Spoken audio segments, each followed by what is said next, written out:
Good afternoon and welcome back to day 2 of the volleyball extravaganza. We are on Saturday, and as I said before, it is day 2 of yet another doubleheader. Last night brought some incredible energy to the Schaefer Center. Oklahoma City University Stars came in, one of the top-ranked teams in the nation, and last night before the game they were tied number 1 with the SAGU Lady Lions, but the Lady Lions prevailed, knocked them out of that number 1 co-leadership spot, and today is going to be another great matchup between your Lady Lions and the Southwestern Christian University. Right now we're going to go courtside with Kristen Urban and Coach Hank Moore. What does Coach got to say, Kristen? Thanks, John. Coach Moore, you brought down a top conference team last night. How were you able to accomplish that? Well, kids played hard and did a lot of good things, and we did get in our tempo. When you get in your tempo, good things happen. What's it going to take to defeat Southwestern Christian today? A lot of the same kind of ball. You'll see them tonight. They have 3 very strong players just like Oklahoma City, and so we're going to get after it, play hard defense, and get after them. Thanks, Coach Moore, and good luck today. Back to you, John and Devin. And Coach Moore, always cool as a cucumber, but I know Coach Moore is so excited about that win. It's got to be one of the biggest wins that he has ever coached. Well, today's matchup, Southwestern Christian University, the Lady Eagles, or maybe the Eagles, but definitely the Eagles. I think we're going to call them the Lady Eagles until we're corrected.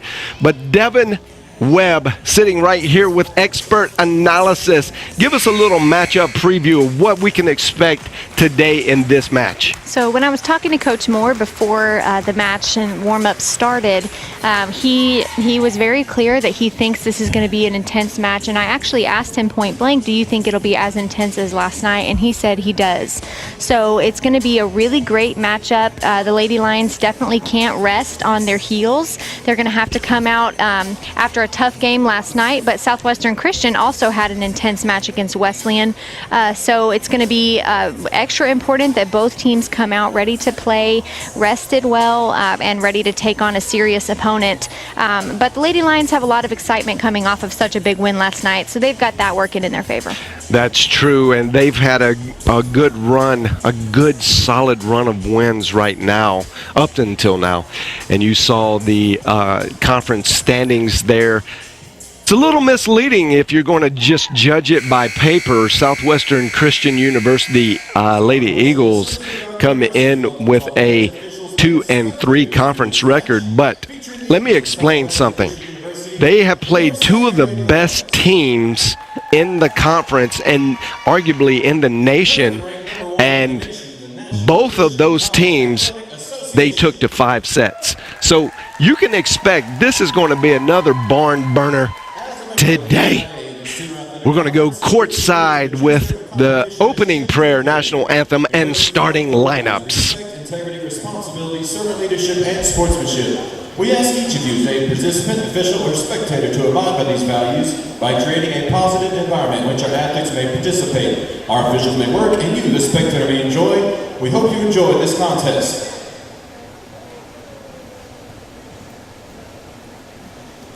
And now, we ask that you please rise and move your hats as we honor God in prayer.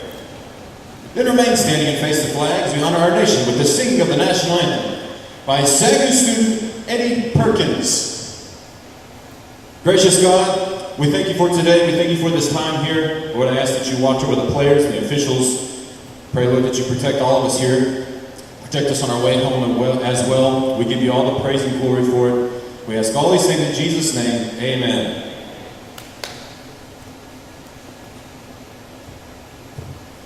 Oh, say, can you see by the dawn's early light what so proudly we held at the twilight's last gleaming, whose bright stripes and bright stars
And now the starting lineups for the Eagles. Outside hitter, junior number 1, Cami Bratcher. Middle blocker, freshman number 2, Aubrey Sanders. At center, junior number 4, Darian Parsons.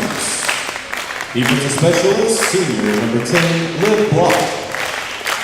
Outside, junior number 12, Cashel Monroe. Middle blocker, senior number 20, Kaylin McDougall. And at libero, number 9, Bailey Murphy. Head coach of the Eagles is Kristen Covington.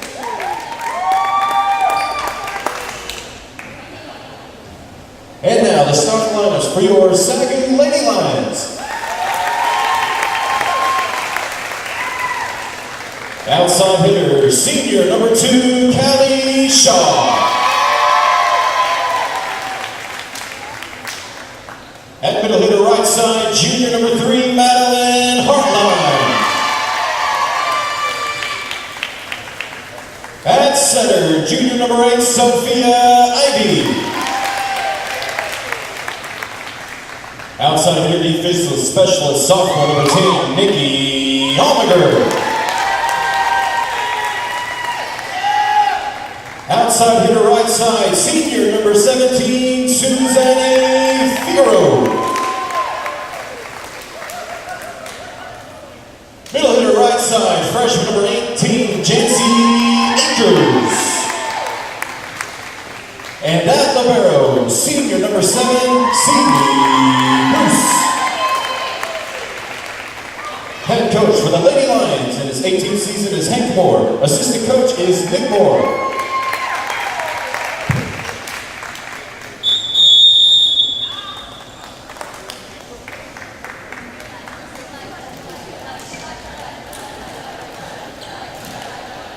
And there you have it. The starting lineups for both schools.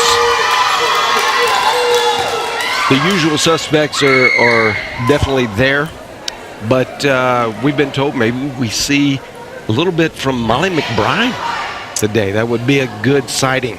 Coach Moore said that he's going to try to work her into the rotation. She's had a series of different health issues going on, some injuries going on this year, but she is not letting go easily. She's fighting back and really ready to try and get back on the floor. This is her senior year, so she has proven herself to be a strong leader on the floor. There's no question about that from the playing standpoint, from players or coaches. So she's still going to be a strong leadership presence, but try and work herself back into the rotation. We may see some of that here today. And we see one lone freshman on the floor to start off the match. That is Jancy Akers. She had a really very decent outing yesterday. Hit a few up the middle that were solid. And she's coming along as a newbie to the team. And number 1 for Southwestern Christian serving now, Cami Bratcher. She's going to be a hitter to watch on the front row. She got over 70 attempts last night against Texas Wesleyan. I think about 21 kills, so she's going to be a definite go-to for them today. Suzanne comes up big with that patented cross the court keel. And Coach Moore always prefers to have the first receive of the game. He wants the first chance to attack, and you see why in that instance right there.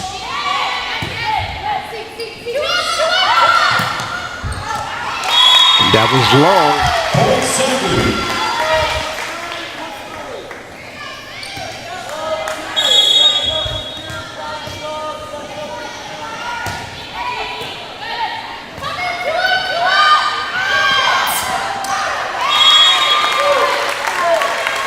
Tipped right over the block to fall down on the Lady Lion side. Susanna tried to reach under and get it, but couldn't quite make it there in time. And now back to serve number 2, Aubrey Sanders. Oh! And she's going to claim she meant to do that, Devin. There is something to be said about the strategy of serving right at the tape, but I don't think that was on purpose right there. Well, if she does it a couple more times, we'll give her credit. But it was a great serve for a point. Long. Suzanne let loose, got underneath that ball, and it went just a little long.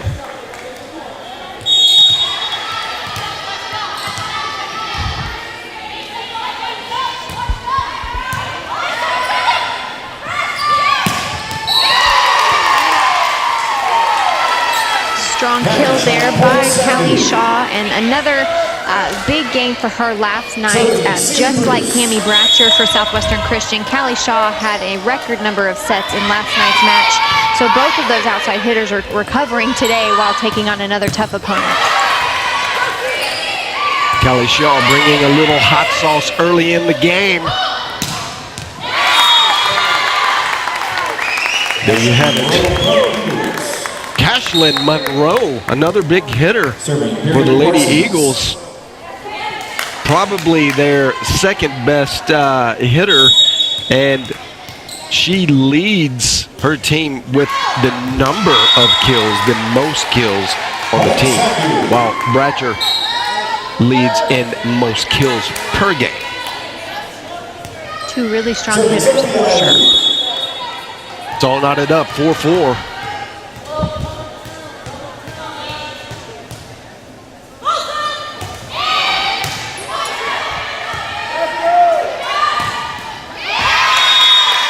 Hitting error by Cammie Bratcher. She was behind the 10-foot line there trying to make something happen. Just a little low. Gets caught in the net.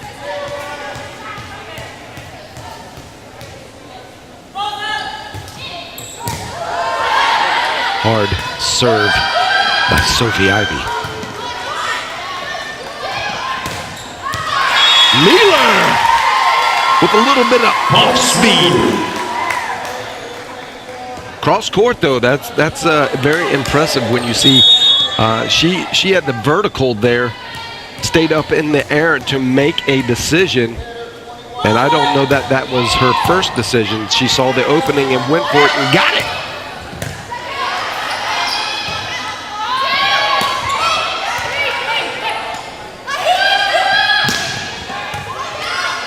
An interesting call out here. You've seen Sophia Ivy take two defensive digs, and in that case, anytime the setter takes the first ball, you've seen our libero, great tip there, Madeline Hartline up in the block for a point for the Lady Lions. But you see Celie Bruce there, number 7, the libero for the Lady Lions, taking that second contact, keeping the ball in play. If Sophia Ivy ever takes the first ball, you're going to see Bruce going in for the set there. So keep an eye out for that, and that's a little strategy behind Coach Moore's coaching. And I believe we'll see on the replay, yep, Sophie Ivy committing the service error. A little long. Mealer with a big hit down the left line. Well defended by the Eagles. Madeline Hartline gets her hand on it.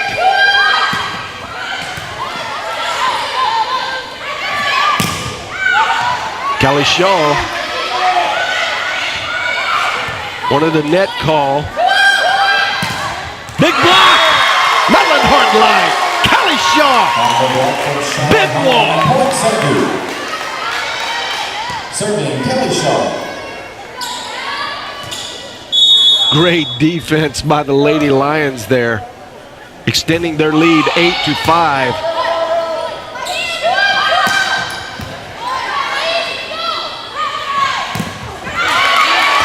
Suzanne.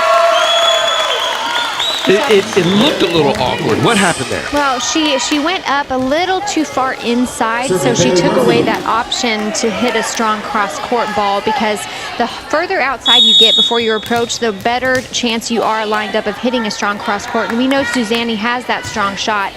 Bruce was there to cover, but just a little too deep, so she missed that coverage, and we are making up for it by a back row attack by none other than Callie Shaw.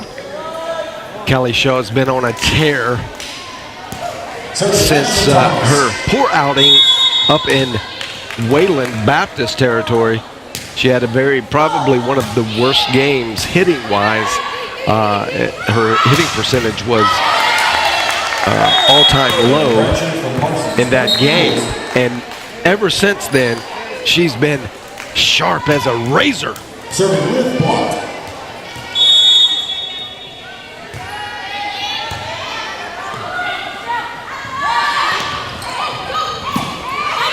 Great defense by the Lady Eagles. Never giving up on the ball. Love to see that. And that was it. Suzanne bringing the narrow cross-court shot, staying right down the net line. Watch this. That was surgical.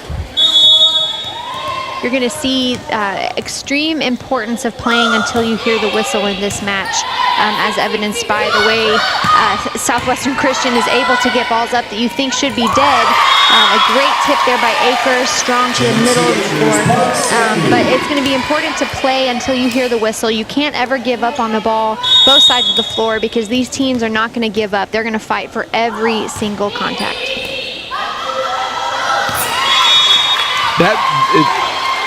Was that a double contact just not called? No. That had a lot of rotation on it. So you can't call a double contact on the first touch. Okay. So serve receive or playing defense against an attack of the opponent can have as much spin as possible because you're just trying to get the ball away from your face at that point. Yeah, so a first contact can have as much spin as possible. The only way it's a double contact is if it very visibly hits the hand and then maybe the chest or the face of the player. But as far as taking it with your hands, it can be clean. As soon as it's that second or third contact, though, that's when you'll see the referee call that double. Good to know. Thank you for the education, Mrs. Webb. And as we're in this first time out, Southwestern Christian called. It's a pretty strong lead. The Lady Lions are up by 5 points. And we saw this a lot last night against Oklahoma City and SAGU. Anytime there's a deficit, a point spread of that many, it's time to take a timeout. We saw the Lady Lions in that hole a couple times. They were able to actually pull themselves out of it before Coach Moore had to call a timeout, though. So it's going to be interesting to see now if Southwestern Christian can get their heads back in the game, especially after a big miscommunication like what just happened. The ball was up in the air, but nobody went for it for that second contact, so it hit the floor. That's something you don't want to see, especially at the collegiate level. Nikki Almaguer with the service in. Good hit. And if you notice there, you may be able to see it here in the replay. As that ball comes off the block, you see Callie Shaw just a little bit on her heels there. She has to take a step back. You always want to be moving forward in defense, so she took that half-second step back, and that made her just barely too late to the ball. It appears to be a good timeout for Coach Covington.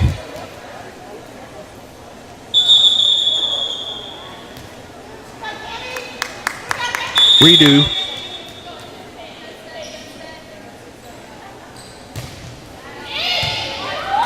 Beautiful pass by Almaguer. Recovered, and a free ball over by Ivy. Big hit. And again, credit that to Cashlyn Monroe. It looks like the Lady Lions are struggling a little bit to cover the blocks today. We had a lot of strong defense that way last night, but we've seen a lot of players fall to the ground, which is never what you want to do. A barely long serve.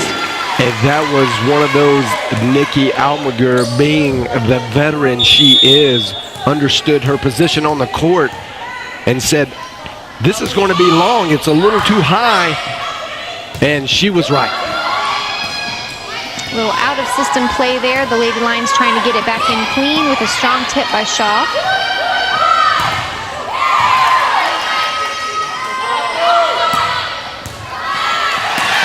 The good defense pays off for the Lady Eagles there. They get back in the system and get a good strike. Serving Aubrey Sanders. That was off Suzanne.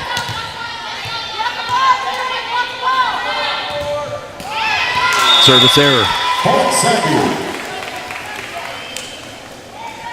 Aubrey Sanders. Serving She leaves the court with the substitution.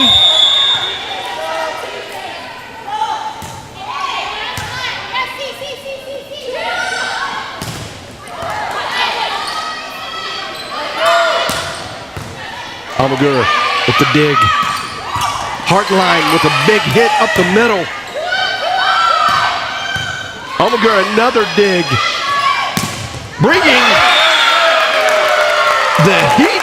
Callie Shaw did, but the defense was just a little bit better. So we see another example there of not being able to recover a block. Now, Oklahoma City last night had a lot of strong blocks, and like I mentioned, the Lady Lions were doing a great job of recovering those, but this morning it looks like it's just taking them a little bit longer to get in that rhythm that we saw last night.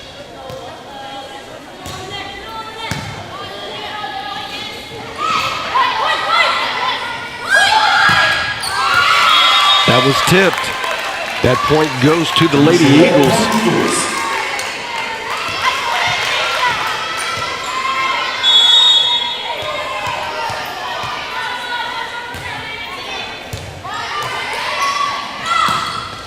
Madeline Hartline goes up the middle, off the fingertips of the front line, gets the point.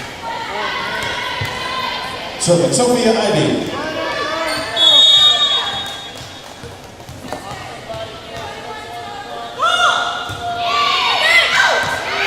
And that was long. Point Eagles. Service error by Suzanne.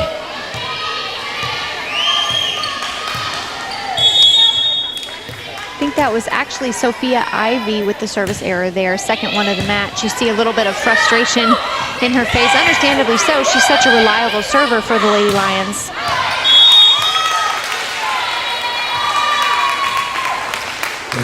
Point Eagles.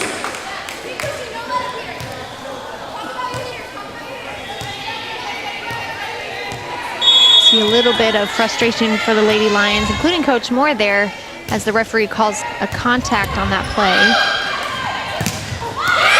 Eagle winds up big time, but the defense again just a little better. That's a big wall. So we're probably going to start seeing some more off-speed plays here as Southwestern Christian is setting a really strong block that we can't get past for the Lady Lions. They're going to have to be able to play off the block, do some off-speed things as they struggle here. Any minute now, Coach Moore, I would imagine, is thinking about calling a timeout. We had a pretty strong lead on the side of the Lady Lions, and now Southwestern Christian is up 17-15. That was Kemi Bratcher with the big hit.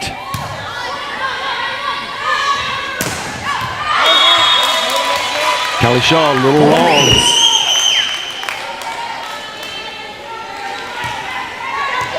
Three-point lead, the Lady Eagles.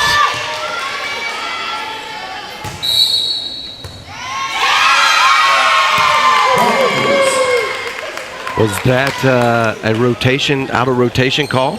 Yeah, he called out of rotation. Let's see.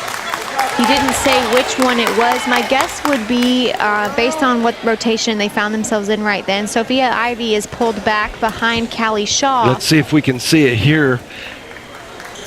So Ivy, yeah. You see she moved in front of Shaw before Southwestern Christian made contact with the ball, calling out of rotation. So that's a really tight watch by the R2. And, you know, honestly, that rarely gets called anymore. Right. But he's watching that really closely, so Ivy's going to have to make sure she doesn't try and cheat up at all, because if you even cross an inch with your foot, it's going to be an out of rotation with an R2 like this. Well, we got a sharp-sighted R2.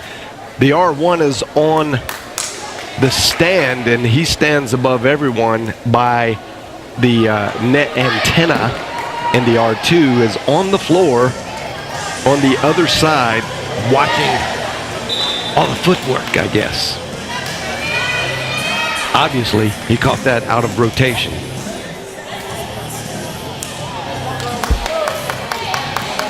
So here, as we're nearing the end of set number one, Southwestern Christian is only 1 point away from that coveted 20-point mark. The Lady Lions are going to have to pick away 1 point at a time to keep them from pulling away too far.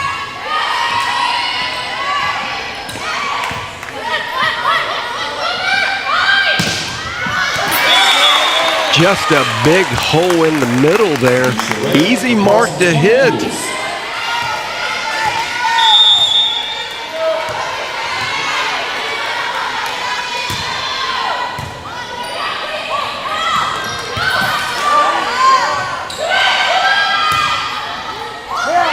Lack of focus and concentration. Susanne gets the error. That is something I don't think I've ever seen from her. And I think she was even a bit surprised that that happened. The ball was going to be inbounds, so she made the right call by going for it. But it looks like her hands just weren't confidently up and ready to take it. Mueller saying just a second. It's not going to be that easy. I got something to say.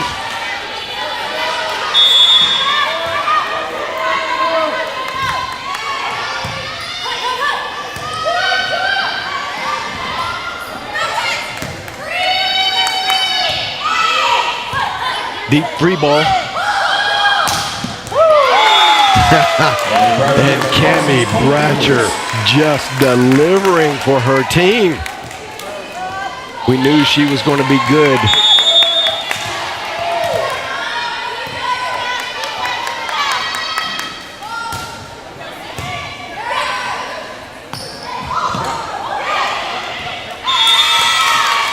A lot of errors, lot of looks like to be lack of focus. You can't blame it on stamina because this is just the first set. Can't be too tired just starting this match. And we see a substitution there. Senior Molly McBride coming in for freshman Alexis Mueller after a couple of pivotal mistakes there. A shanked pass by Callie Shaw, taking Southwestern Christian to set point. Not even a hard serve. This is one of those that I think the Lady Lions are just going to want to be over so they can start with a clean slate in set 2. They started off well in set 1 and then just gave it up. And that's why you put Molly McBride in.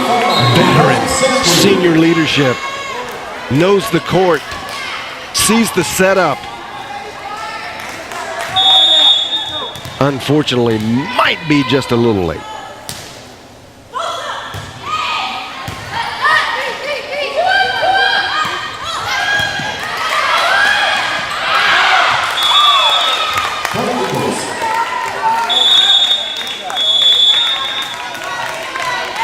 A lot of frustration there. Just watching the team body language as Ivy makes that accidental push long. I witnessed the leadership here, and you can see it again if you're in the court watching Callie Shaw encourage Ivy. Lots of frustrating errors for number 8 for the Lady Lions, something we don't see often. 2 missed serves, a couple pushes deep outside of the court. Definitely something we haven't seen from Ivy in the past. But that's a great example of the leadership that Coach Moore has on the floor. Callie Shaw calming her down, encouraging her. You know, this is a fresh game, a new slate here, and we are ready to take on another match, is what Shaw's explaining to Ivy there. She's a consistently great setter, so it's not that anyone's worried about her skill. But yeah, you just don't want to get it in your psyche. You don't want to have that turn into a negative attitude, because they know they need a great Sophie Ivy on the floor. Callie Shaw showing great leadership there to get her mind back in control and understand, hey, we're still the Lady Lions that we were yesterday when we beat one of the best teams in the nation. And I think the feeling on the Lady Lions bench is probably, everyone probably feels the same. No one really had an outstanding game there. We saw a lot of errors from Ivy that we never see. Susanne made a couple errors too that we even Callie Shaw. Yeah, so I think all of the team knows that they didn't play their best, which is actually a good thing, because they recognize, okay, we have a new opportunity here to play the game we know how to play. But at the same time, Southwestern Christian now has a little bit more confidence, because 25-17 is a pretty strong gap. 8 points there, taking away from the number 1 team in the conference, the Lady Lions. So they're going to have to come out, start strong here, and really just take a deep breath and play the game they know how to play. The Southwestern Christian didn't do anything outstanding in that first set, just a lot of errors and silly mistakes on behalf of the Lady Lions. So they have an opportunity to clean it up, but at the same time, Southwestern Christian has an opportunity to play the same level, error-free volleyball, and pull another one out here against SAGU. Well, and I don't remember seeing an apparent turnaround other than the Lady Lions were up by 4, 9-5 at one point, and then you looked up at the scoreboard And it was a significant change of 13-9, reeling off just a tirade of points. And then you could just feel the momentum swing in favor of the Lady Eagles. They played great volleyball, although, like you said, it was nothing that was just a significant moment that you go, oh, here everything's going to shift. It just was sneaky and good volleyball. And when you say it that way, it's obvious. A lot of small errors can pick away at the score. Yep. Because like there was no outstanding moment, like you said, where we thought, okay, well, it's over. But the Lady Lions just consistently made errors, which, as you can see, is not what you want to do to win the game. That usually never leads to anything good. So, Coach Moore, I'm sure, imploring his team to play error-free volleyball. Set is started. Nikki Almaguer with the service in. Great swing there by Akers. A good confidence boost for Ivy. That's a beautiful set, perfectly timed. Akers was right where she needed to be. That's the kind of point you want to start a set with.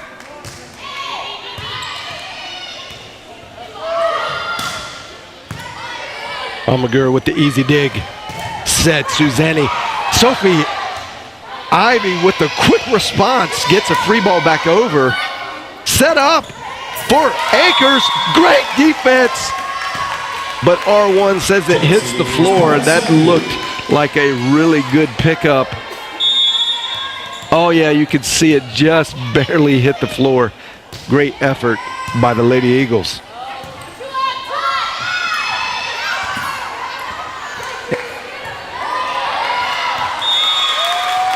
And there you go, just simple mechanics being avoided by the Lady Lions, not responding well, not communicating well.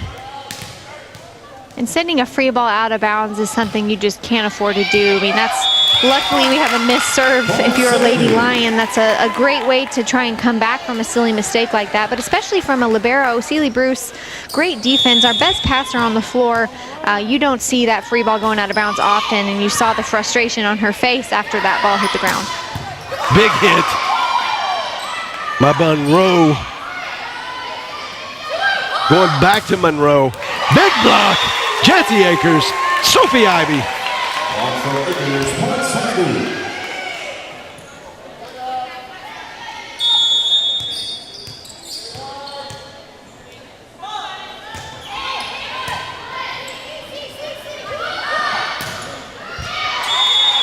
Little wide right.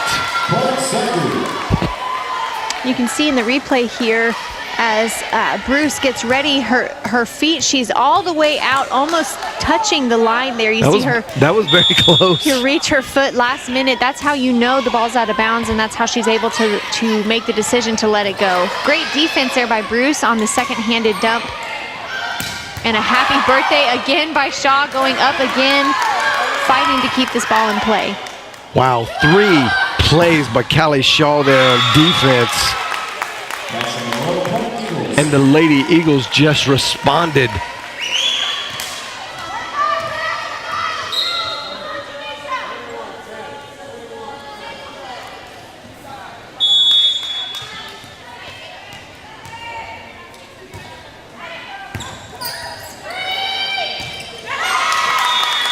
Again, more errors, unforced errors by the Lady Lions. And if you'll notice, it happened in set number 1 too. I know you hinted to it, but the Lady Lions typically have a lead. They had a lead set number 1. They have a lead here, but they start making these silly mistakes. Great dump by Ivy. A good, strong look by her being on the front row. A strong left-handed tip there. We see it on the replay. She goes up, makes a last-minute decision, throws off the defense. That's beautifully executed. Yeah, that's called keeping the defense honest. But as I was saying, the Lady Lions have a lead here, and as they begin to make these silly mistakes, that was the turning point, if there was one, in set number 1.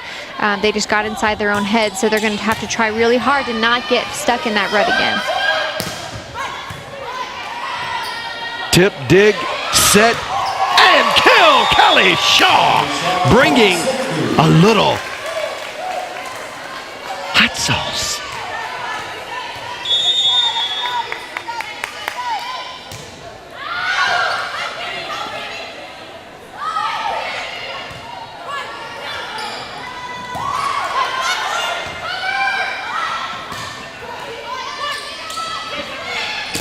Kelly Shaw with a big hit, gets it back over after it was blocked. Big hit, big block, but they call in the net after the big swing there by Bratcher.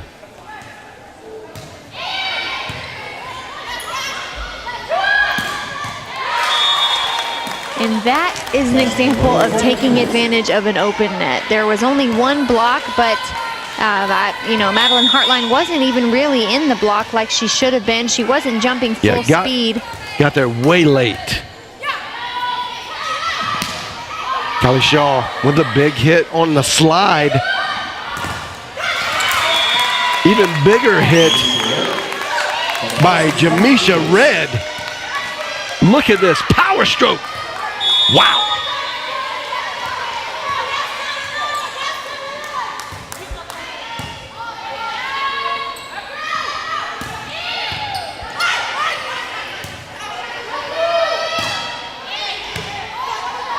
Dig by Almaguer. Set to Hartline. Silly Bruce. Kelly Shaw.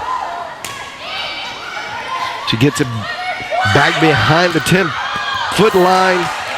Gonna struggle, get a free ball over. Shaw goes short with it. Big hit. Kemi Bratcher. And it looked like on that free ball that Shaw sent over, she probably noticed that the setter had already released from deep in the court up to the net. Because usually what you want to do is send a free ball to the deep corner, the one position as it's called on the court. I don't know if we can see that replay again, but in the replay it looked long. But to my eye in the real time, it looked like it was good.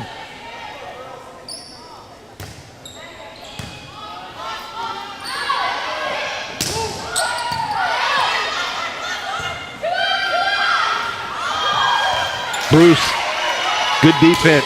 Shaw trying to go long back corner.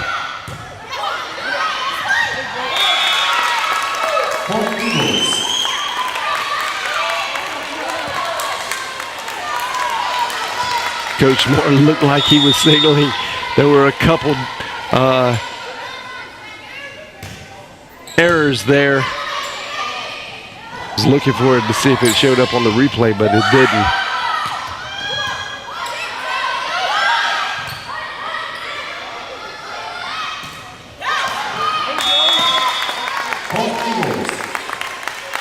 Like we talked about in set number one, Southwestern Christian hasn't done anything outstanding. No, it's the Lady Lions. Here's the best way I could describe it. They are abandoning the fundamentals. And a lucky play there by Ivy as she goes up, kind of awkwardly hits it with her right hand there, and you'll see it in the replay. Little awkward, but a lucky shot nonetheless. But this is, not the level that we saw the Lady Lions play last night for sure.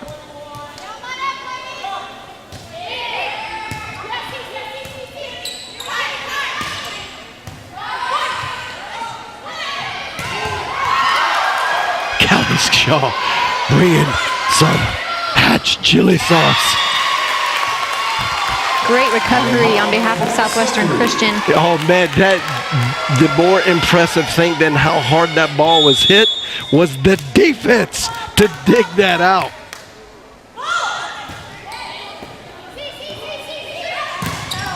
Big block by Madeline Hartline and Alexis Mealer. You saw how that block went straight down.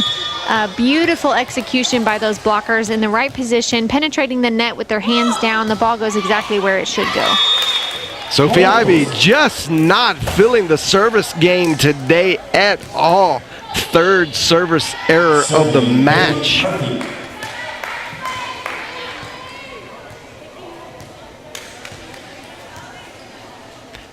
Coach Moore having a conversation with the R2 there.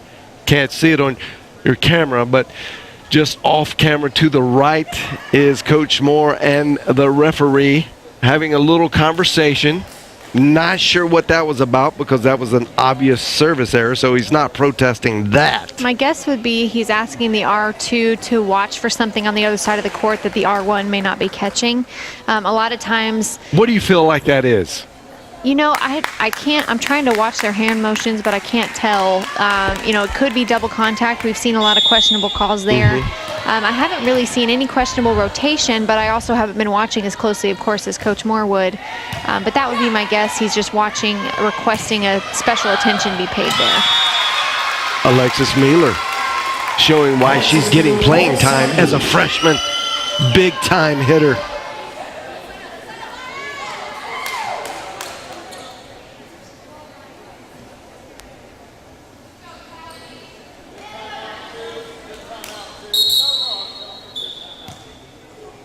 Little drying of the hands. Callie Shaw with the service delivery.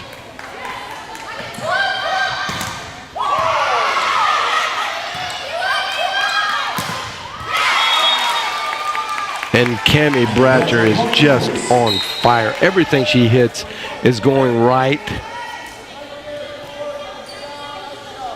Finding a way to get underneath the fingertips and just deflect it off of the forearms and the wrist. A strong tip there by Hartline, something we haven't seen her do quite yet. And we've seen that exact play, what just happened. You'll notice on the replay, Hartline and Mealer are up to block together, and it tips off their hands. Mealer hasn't been able to be quick enough to turn around and recover that ball. And, you know, she's a great, very strong player, but again, as a freshman, that'll be something that she'll learn the longer she plays. But we've seen that happen several times, especially here in set number 2. Now Susanne getting back into action. She needed to get that kill right there. You can see a little bit of confidence getting lost in her mind. Not a good game last game, and just hasn't had the opportunities. And when she has had the opportunities in this game, not connecting on them. So that was a big point for Susanne. And what's interesting about the game of volleyball is the Lady Lions have the lead right now, but it doesn't really feel like that. And, you know, the energy in the gym, because they've had, you know, some weaker plays. Strong hit there again by Susanne. But again, because we haven't seen anything really strong from the Lady Lions on their home court, and here we have a timeout called by Southwestern Christian. But there's just not a lot of momentum on either side of the court. Usually, you know, you've got a winning team that's got a lot of excitement, doing a lot of great things, but the Lady Lions are just kind of lucking out on a lot of these plays. They've had some immature is not the right word, but just some young player errors. Yep. That will, you know, over time go away. And it did last set, actually. It proved to be the big negative for them. It was just the errors. They couldn't get control of them.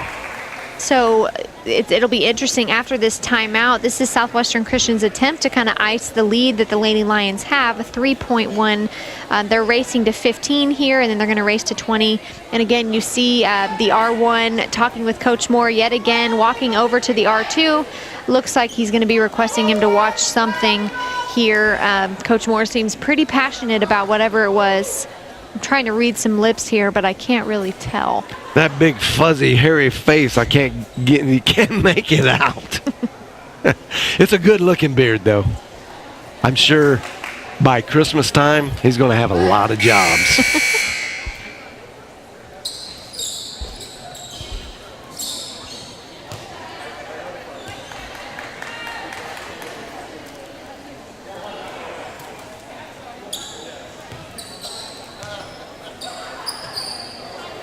So this is a really big serve here for the Lady Lions. As we see coming back here in set number 2, number 1, Ashlyn Thomas steps back to serve. Coach Moore always says the most important serve to make is the one called right after a timeout. So it doesn't have to be a really aggressive one, especially in this instance. We just want it over the net and in the court. That's all Coach Moore wants. after a timeout, you just want to keep the ball in play. Don't try and do anything too fancy, but just keep the ball alive.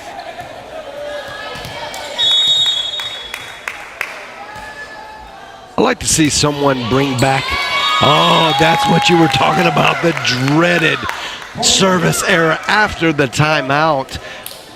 Well-timed call by Coach Covington.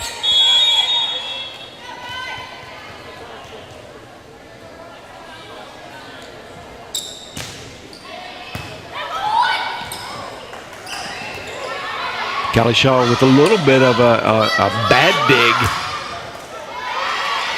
Bruce. Joust.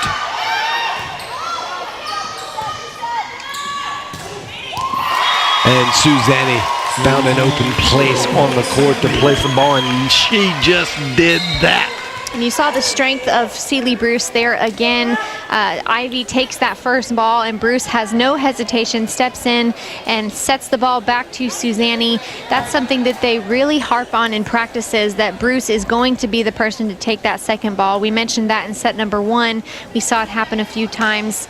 And again, you see the confidence of Bruce, not only as a libero, but as a backup setter, really, for Ivy on the court. And she is so improved in that area of her game and been spot on to really gel the chemistry. And there's a dig error.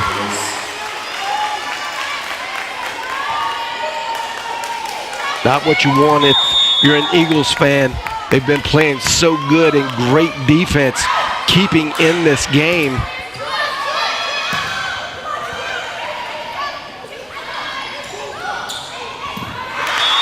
Suzanne got it figured out. She's got 4 of the last 7 points. We've seen a lot of towel cleanup in this set. Looks like we've got some sweat going on both sides of the court. And a lot of times you'll see this as a strategy for a team. To get a breather, huh? Yeah, they don't want to call a timeout, but they want a little second to catch their breath. Looks to be this case, maybe a really intense cleanup on the floor. Yeah. You might be actually working your libero out and making her more tired, trying to clean the floor.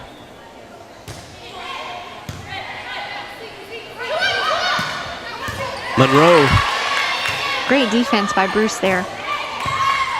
You can see the confidence coming back to Suzanne. Great hit. Suzanne with a big kill. There it is. Oh, what a great effort by Bratcher. Not sure that one was worth it, being that it would have been the 3rd hit, but kudos for the effort. Wow. And I like that feistiness, that just the will to want to win.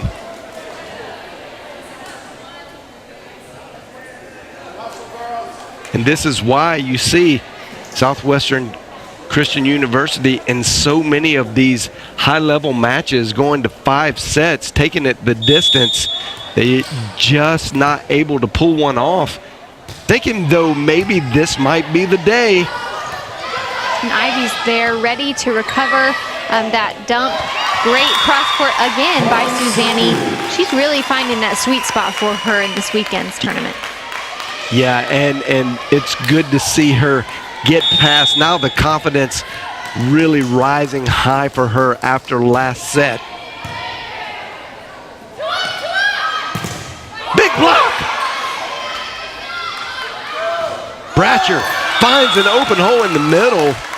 She's just so good at finding where it is that she needs to hit it and then executing. You see the beautiful hang time there in the air from the 10-foot line. She's up in the air, has time to look at the floor, and then drops that shoulder. Beautiful execution. Sealy Bruce not locked in on that dig at all. And I believe you call that a shank. I do. We've seen a couple of errors there by Bruce these last couple plays. A shanked pass, a ball dropping on defense, something that we don't see from the senior. She makes up for it there, though, with a beautiful pass. Ivy takes the second ball over. attempting to throw off the defense. Almaguer with the dig. Ivy with the backcourt set to Callie Shaw. She didn't have much. Bruce, dig, set. Little off balance jump there.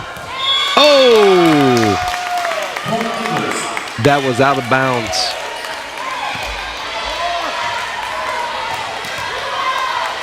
And Bruce is really going to have to get out of her own head, as we've seen her make some silly, frustrating mistakes. And the lead is slowly diminishing here in set 2. I believe that was a double contact on the set. It was great work by the Lady Eagles to get that back in the system, because it was kind of an off-balance dig. Good defense. Wow. Strong dig by Bruce there. That's what we're used to seeing from her. Great recovery.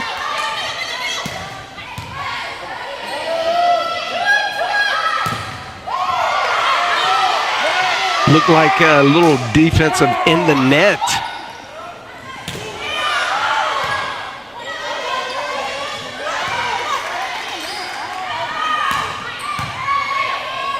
Big rally.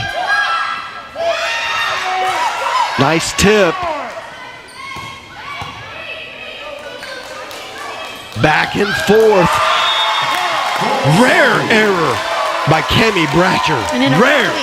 rally like that, when you've got so many great things happening both offensively and defensively, you just have to focus on finishing the play.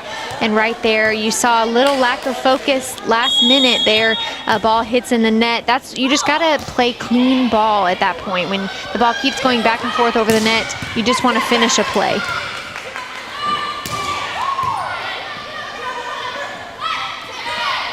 And it comes down to the team that can play the most consistent game.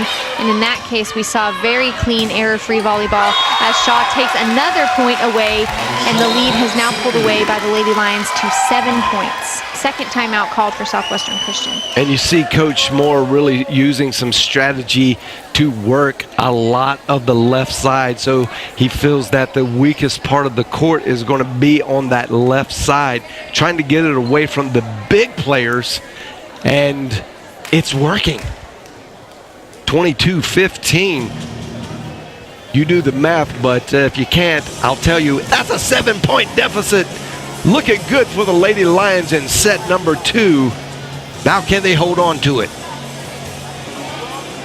And this was an extremely similar look at where we were in set number 1, but Southwestern Christian had the lead. So again, when you start making silly mistakes like we've seen this time, from Southwestern Christian, hitting a ball in the net, serving a ball long, having a double contact error, little things like that just begin to pick away at your confidence, and it shows on the scoreboard. And now the Lady Lions are at the advantage with this 7-point lead. But again, there's still enough time in the game, 3 points away for the Lady Lions to take set 2. That's still enough time for Southwestern Christian to fight back and take 1 point away at a time. And as long as they can clean up their errors, they can still take set 2 if they focus.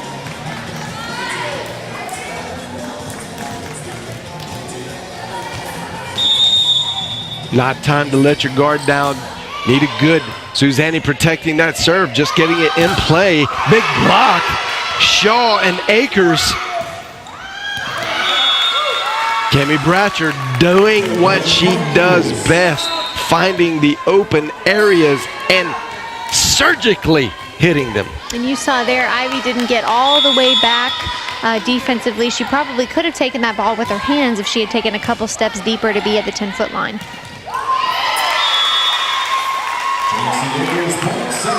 A little off-speed attack there by Akers, but again, it doesn't have to be pretty as long as it's a point. Well, she's still kind of refining her hits, but I find that most of her hits are perceived to be off-speed, but they go in.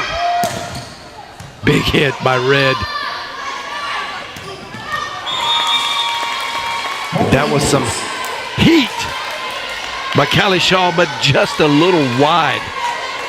left. You saw in her face, she knew it was out of bounds before she even looked at the ball. She turned her shoulders there last minute, but partnered that with swinging across her body, which is a recipe for a ball going out of bounds. Oh, great recovery. Madeline Hartline finding the open backcourt area quickly. That was just a quick set. Sophie Ivy recognized that they were out of position. But even better, Madeline Hartline ready.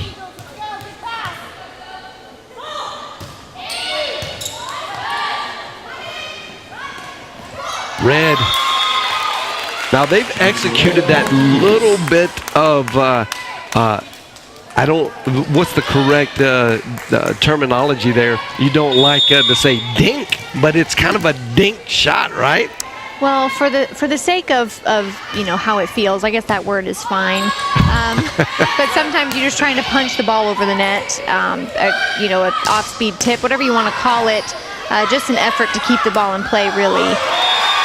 And right there, a great look by Alexis Mueller, dropping her shoulder, seeing that hole in the middle of the floor, drop that elbow down, and hit that roll shot right where it needed to go as the Lady Lions take set number 2.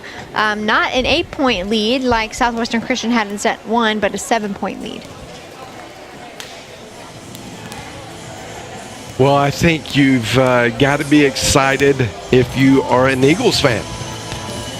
You're not down, and if you could convince yourself and do some good psychology on yourself, you come out, you actually regain the momentum mentally and say, hey, look, we beat one of the top teams or the number 1 team on their court. The first set of the game, we beat them handily.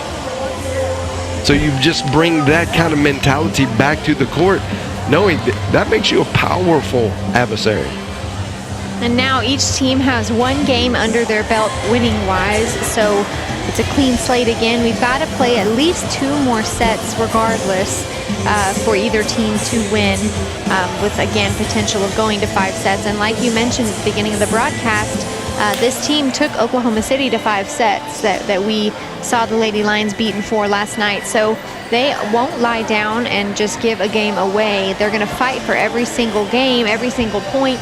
And so the Lady Lions are going to have to come out with that same focus too if they want an opportunity to take away another match today here in the Schaefer Center. Well, this has all the makings of what in sports we call the classic trap game. When you kind of look at maybe some statistical referencing, like such as standings, and you see, well, they've got a losing record and they're close to 500 overall. You psychologically speaking, you just kind of come out and say, this should be an easy win for us. But if you look deeper underneath, you drill down into those statistics, they are one of the top-rated teams with a game-winning percentage of 73%. So that means of all the games they play, they win 73% of those games. And that's why it's so tricky when you're getting ready to play an opponent. You obviously want to know how they're doing in their schedule. You want to know the teams they're beating, the teams they're losing to, but you can't use that as the gospel, so to speak, because the old saying goes, any team can win on any given day. If a winning team that you've never seen lose gets in the mentality that they don't really have to try, then they can lose to the underdog. We see that in sports all the time. Absolutely. Which is why it's fun to root for the underdog. But in this case, we'd have 2 teams with 2 very different schedules on paper. But that doesn't mean that one is necessarily way stronger than the other, which is why it's so important to play at your highest skill as soon as you step out on the court and not let that schedule toughness or record overall dominate your thought process and how they're going to play. Good analysis, and it is true. Cannot take a team like this lightly.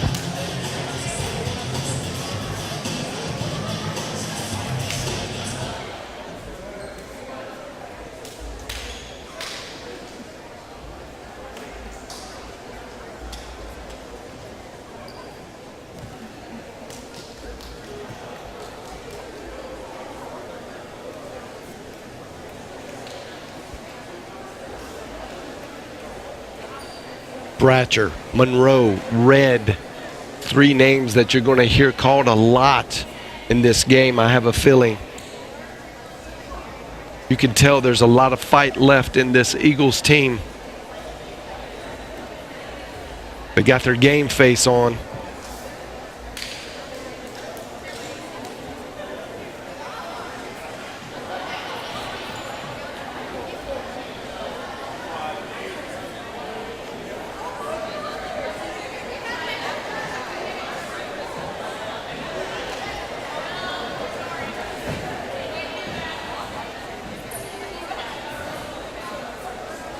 See some conversing going on between the coach for Southwestern Christian and the R1. Looks like a little bit of frustration there, but unless they want a delay of game called, which equals a yellow card in the books, we've got to get going here in set 3.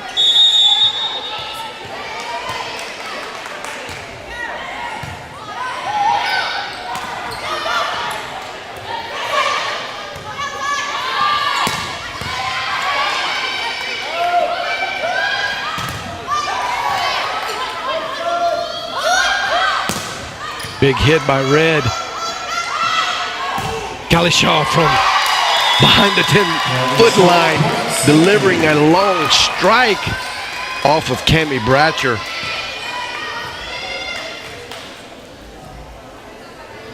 Very hard hit.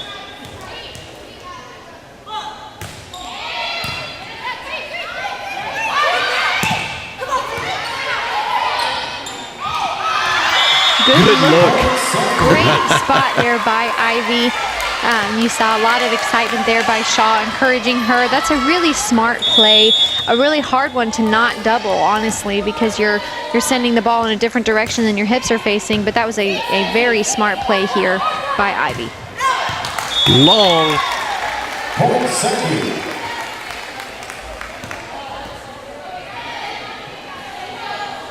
That was Red. She's a powerful hitter. Just a little too much on that one.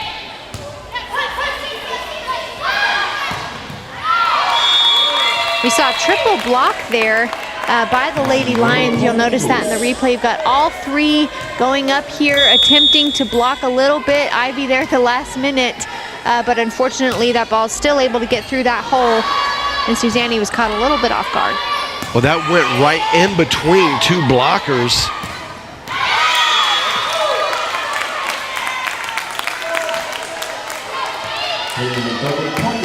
And that was Darian Parsons, number 4.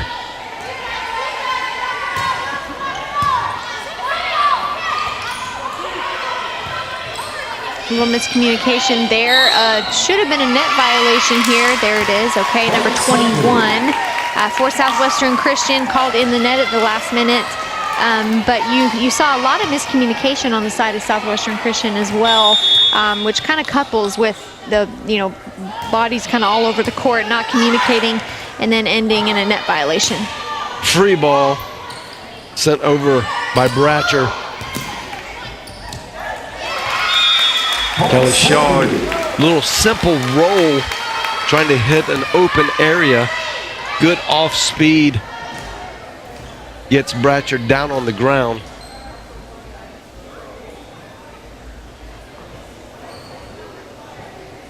Lots of cleaning up on this court today. And mostly by the Eagles.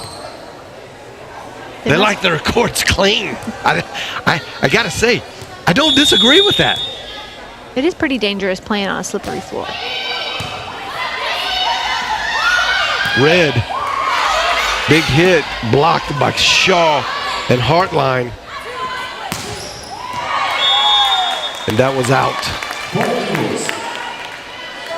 Kelly Shaw delivering a little too much length. It took a lot of discipline by Monroe not to go for that because it was close.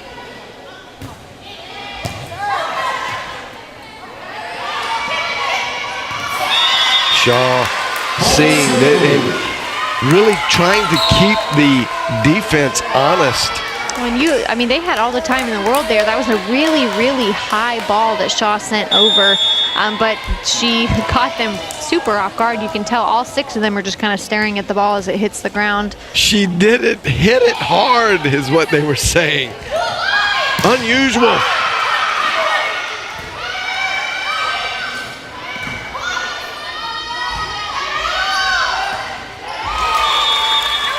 Attempt there by Susanne to send a roll shot to the middle of the floor. Dropped a little too early with a ball hit into the net. We see her hit a few of those, but not many does she strike from beyond the 10-foot line. That's usually Almaguer and Mila. Strong hit down the line by the freshman there. Usually the two that hit it really hard from beyond the 10-foot line of Callie Shaw and Nikki Almaguer. And that's wide. Bratcher just missing that line. It's very close. Well, not that close.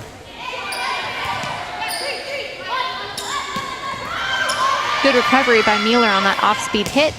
Cross court again by Susanne, but recovered this time. Got a whistle. Double contact. Maybe that is what Coach Moore was asking the R1 to pay more attention to, because we've seen since that request and that conversation by Coach Moore and the R2, we're seeing the double contact called a little more.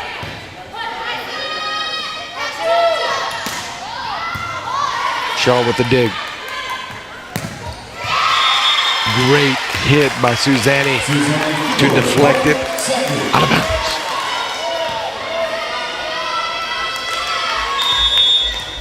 And the Lady Lions have pulled ahead early here with a 6-point lead.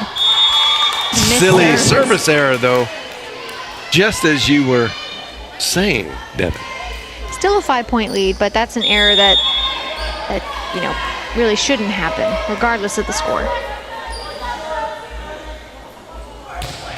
Well, one thing we've learned is don't give an open door to these Lady Eagles, because they know how to take advantage of it, and they did great work in set number 1 to get the victory.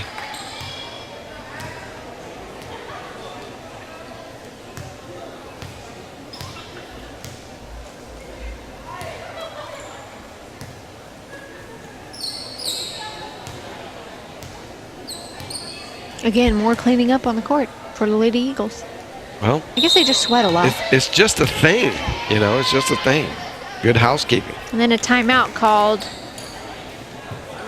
So it looks like they're cleaning the floor. The coaches knew they were going to clean the floor. Then they called a timeout, so there's an even longer gap to try and ice the server on the side of the Lady Lions. Lots of strategy behind these things. Yeah, I think if that becomes an even more regular thing, that's something the referees have to enter in on and say, wait a minute, we could get the floor cleaned while you're in your timeout.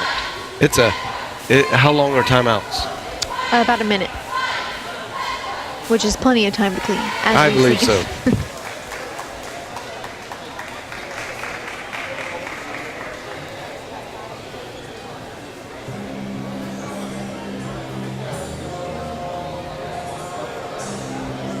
(11-5). Deficit being 6 here.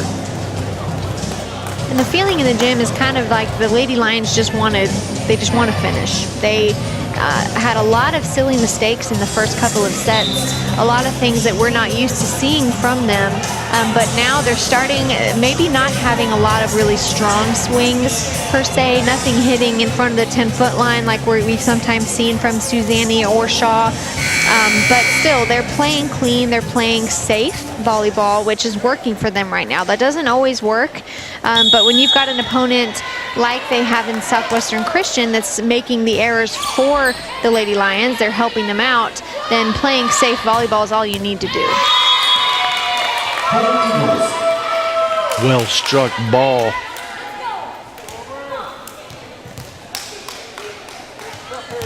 By Monroe.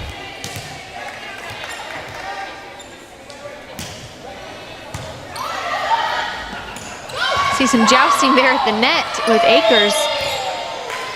And it looks like there's going to be a double contact again. Lots of frustration and some more court cleaning.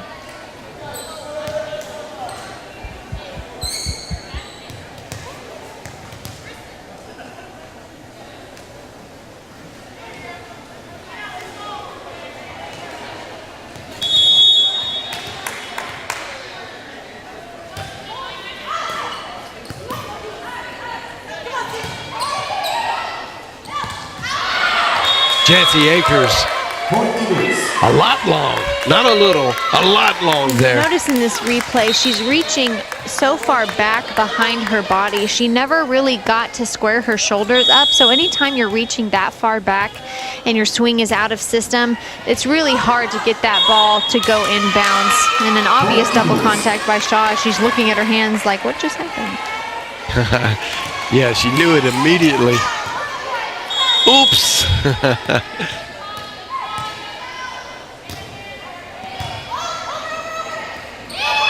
Little punch over by Sophie Ivy. That was long. Luckily so, because there was nobody there to recover for the Lady Lions.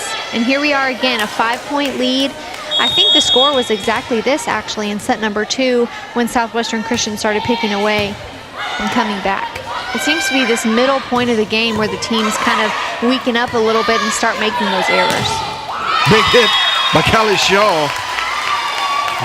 Deflects off of the defending wall. Goes out of bounds.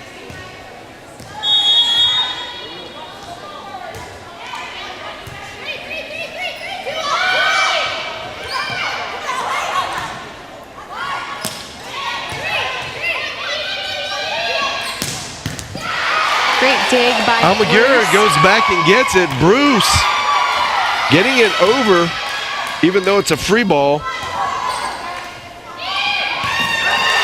Sophie Ivy again.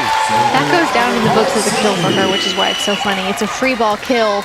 And anytime a setter can get a kill like that, that's a great confidence booster.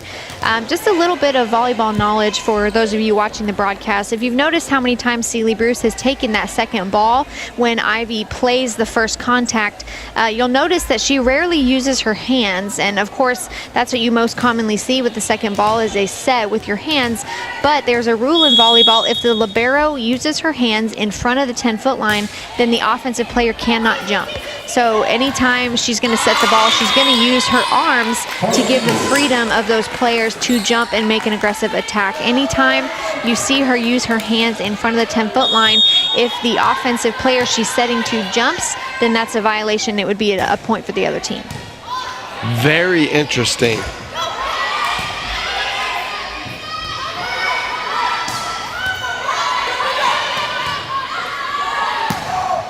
Big time hit. Big time hit right there. That gets a level 4 on our hot salsa meter. What does that scale go up to? 10. 10 being the Carolina Reaper. Great defense. Fantastic dig by Celie Bruce.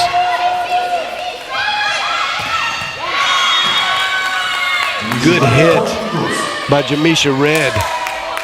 Going right up the middle, seeing a little open area underneath Madeline Hartline.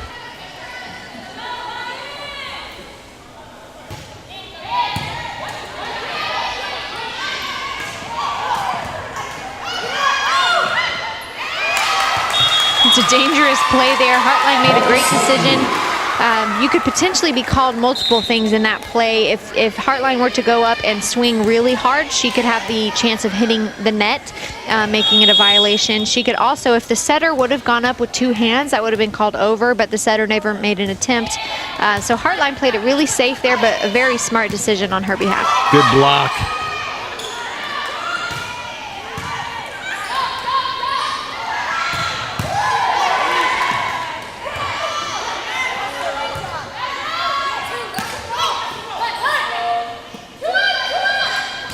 Big rally. Bratcher with a rare error into the net.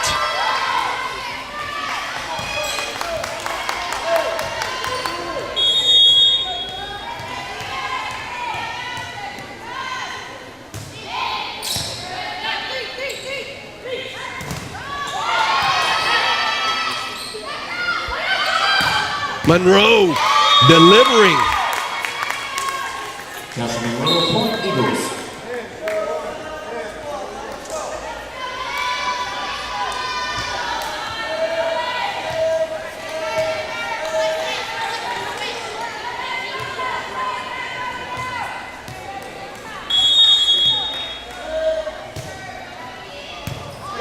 Bruce with the dig. Kalishaw! A wide open net there. She takes that cross court, which the block should be covering, but you'll see this in the replay. Shaw comes up from the pass, ready to go. The block, you see how out of sync that is. The right side block jumped way earlier, leaving the middle wide open, and Shaw took advantage of that there.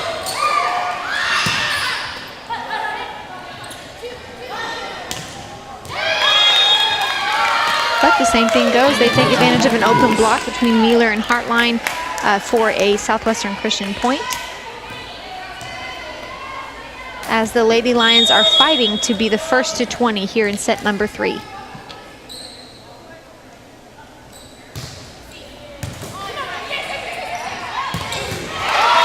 Big hit by Wheeler. The young freshman showing a lot of promise.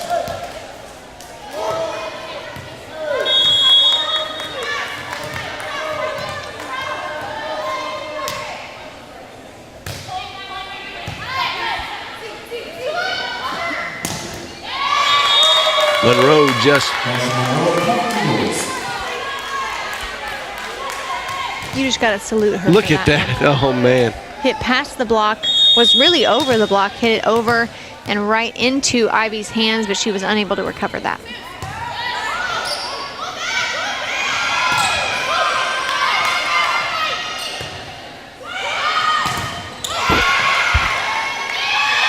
And that set right there, a great finish on that play. That set by Ivy, not the point-winning hit there, but right before that, that took a lot of strength on her behalf. She's running towards the outside, the left side of the court, but decides to push the ball to the right side hitter.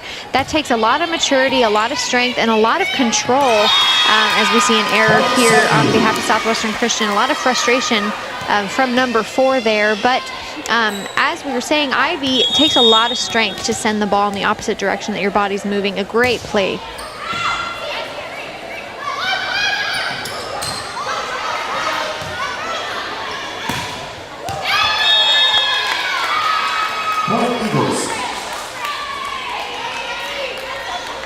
Looks like Kalishaw hits it off the net there and just going a little wide left.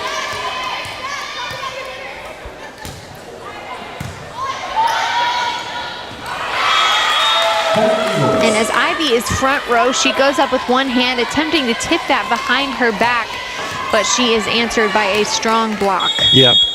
And they're reading that. They're not going to, I think she's done that about as much as they're going to let her do it.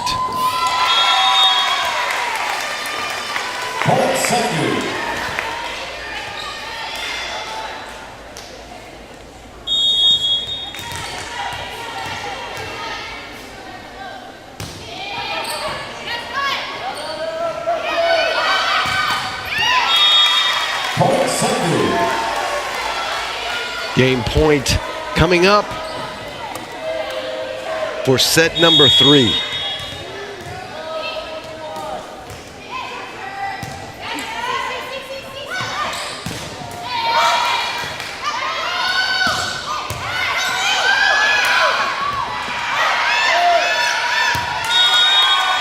And that is the game point there. Lady Lions, the victors. But it's a best of 5. And I think we've seen, in the level of play and looking at the scoreboard, set number 3 is 25-15. Set number 2 was 25-18. I think, those points and the level of play that we've seen shows that set number 1 was kind of an anomaly. Not really the way that SAGU obviously would have wanted to start their game here against Southwestern Christian. And that's the unfortunate part of it being best of 5. Now the game should be over in SAGU's mind, but because they had that weak start in set 1, now we've got to belabor the point and play another set to prove that they can take it away. Well, you got to play good for 3 sets. They did not in that first set, so got to play a 4th one.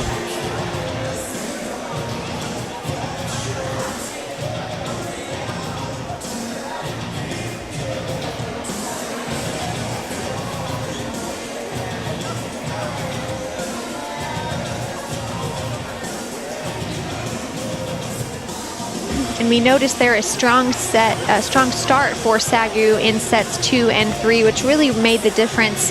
But another defining thing was neither team started making those really, really silly errors that we saw in sets 1 and 2 around the 15-point mark. That didn't happen nearly as much in set 3.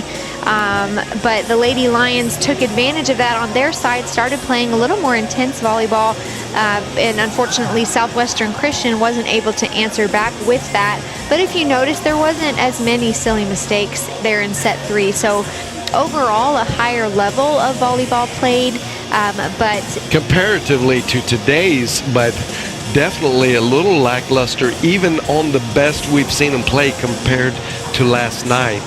And if you're a Lions fan, you really want to see that real Lions form, Lady Lions form of volleyball come back at least in this set, just to reconnect the dots. So hopefully we'll see here the Lady Lions come out and start strong in set number 4 and keep that lead that they were so comfortable in really the entire set number 3. That's what the hope would be on their side. And if you're Southwestern Christian and you're coming out in set number 4, you have to have a healthy understanding that, of course, the Lady Lions have picked up their play a little bit, but at the same time, like you said, it's best of 5. So even though they're down 1 set to 2, the game is not over yet. So they're going to have to mentally be strong and realize if they want to take it away, they have to realize that the game is not over and they have to play that way. And something to watch, I noticed a lot of frustration coming from number 4, Darian Parsons, a very strong player for Southwestern Christian, a setter, obviously a leader on the floor. We've seen that time and time again. But again, any player on the court can be victim to their own mind. We saw it in Shaw a couple times last night and today. You can get inside your own head, and no matter how strong a player you are, if you can't shake off mistakes and move forward and have that strength in your attitude, it's really hard to play at the level you know you're capable of playing. Well said, Devin. 4th set underway. Big hit by Monroe. Roll shot by Callie Shaw. Dug out Nikki Amager. Big hit, Suzanne. A great way to start here in set number 4. You want to have something aggressive like that to give you some excitement and momentum as we move into the 4th set. Monroe winds up, gets a good hit. Going to be a lift called, a good call, honestly, on Akers there. You can see it in the replay. She reached a little too far back and kind of threw the ball, making it an illegal contact. Looked like she was trying to get that extra extension so that she could get some velocity on it, but got up under it and resulted in a lift. Bratcher not quite as on point in these last hits as she had been earlier on today. Joust. Devin, is it legal to hit it with your foot? Yes. I was testing you. I knew that. That rule has actually gone back and forth. It didn't used to be. If you're familiar with the sand volleyball scene at all, that is legal in sand volleyball, but for the longest time was illegal in indoor. We have a net violation called on Shaw. She knows she was just barely in the net. You saw her smile there at the referee.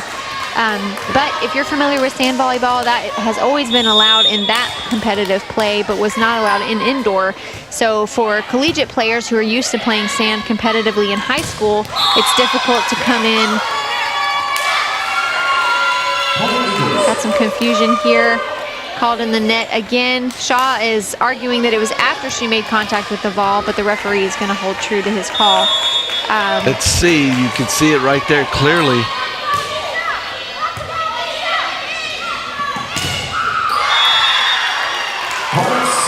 And that was not in the net.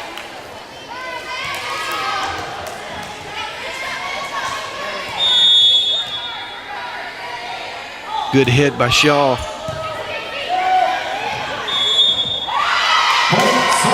A lift there. You saw it. We'll see it on the replay here. Their setter goes up. Her body's kind of misshapen. She's trying to scoop it back. And the referee called that a little bit of a lift. Man, it looked like a good athletic move to me. Strong block there by Hartline, returning an attempt to keep the ball in play.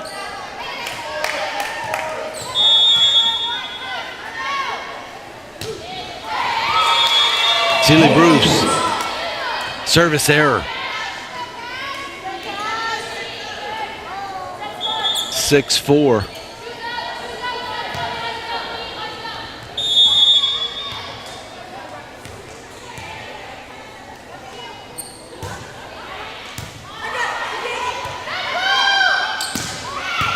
Suzanne with a big hard shot up the middle. Big block, hard line, Ivy.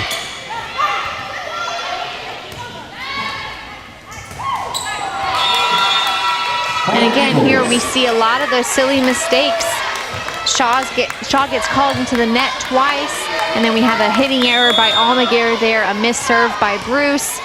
And this is what we're talking about here as set number 4 is getting more and more underway. We're seeing a lot of those silly mistakes that the Lady Lions have to be able to clean up. The Eagles on the comeback trail.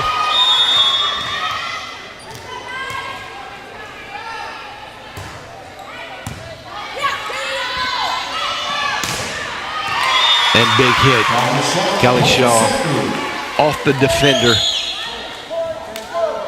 Sees the single. Well, that was a blocking wall right there. She just executed it very well.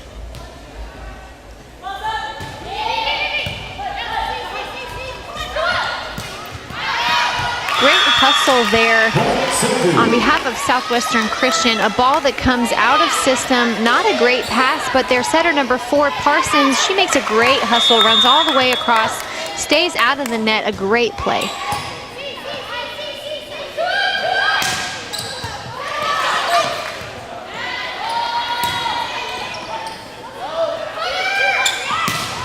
Big hit, Bratcher. Callie Shaw matching the intensity. Great defense by both teams. Mueller trying to make her own big splash. Shaw with a roll shot. Suzanne behind the 10-foot line. Now to Shaw, big hit off the defensive wall. It goes out of bounds. Point, Lady Lions. 3 straight points for your Lady Lions. They lead this set 9-6. And we saw a lot of things happen in that last rally. You could tell an obvious collision there by Southwestern Christian, number 4, their setter Parsons, and the libero. A lot of miscommunication happening there. Always you want to have someone going for the ball, but obviously in volleyball everyone knows the second ball goes to the setter. Unless the setter calls for help, you don't get in her way. She's going to run and try and make that contact. But something that Coach Moore, a philosophy that he teaches, is that everyone on the court is a setter. And in that same rally on Lady Lions side, you saw Bruce wasn't able to get there in time, so Ivy makes the first contact. Everyone knows that Bruce should be the next one in line to make the contact, but sometimes it just can't happen. She can't get all the way across the floor. So you saw Mueller a little bit hesitant, but she stepped in and took the ball, which is why Coach Moore teaches that every person on the floor is a setter, because there are going to be times like that where you just simply have to step in and there's no option other than that. So Mueller did a great job stepping in, keeping the ball in play. And of course, the best setter on the floor is going to be the setter, but you want to be able to have players that are confident and able to keep the ball in play. Well, even a novice volleyball consumer like myself would think that that is just a top-tier strategy. You want everyone to be able to get the ball into a good position. Oh, a little lucky there for Sophie Ivy. Shaw recovers, and unfortunately, it wasn't clean. A little too quickly at Mueller for her to decide to take it.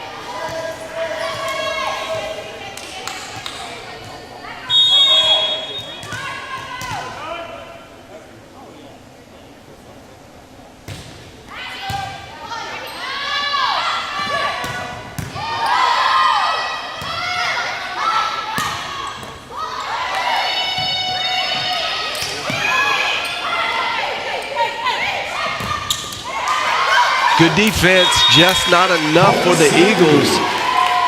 You can tell Bratcher really wants to win this game. She is a fierce competitor.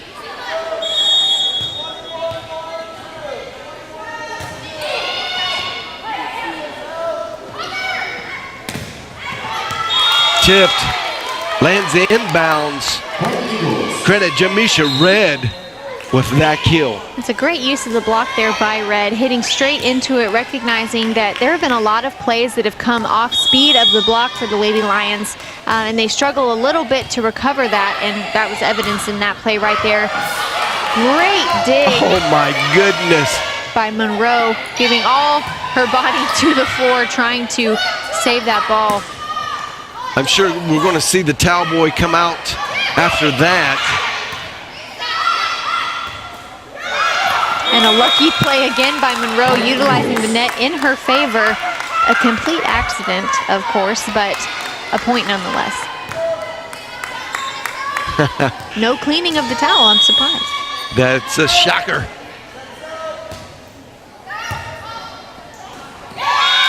And here we go. The Lady Lions have got to be able to shake off some of these silly errors. Very unforced errors.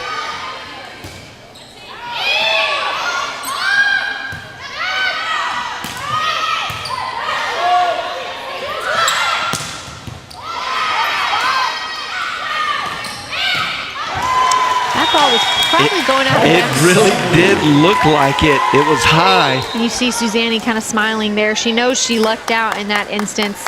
And that's, you've mentioned it, John, on the broadcast before. You've got to know when you're that deep in the floor, you have to know where your body is in relation to that deep line, because you have to know, okay, I just got to let this ball go. In that instance, you saw Southwestern Christian didn't do that.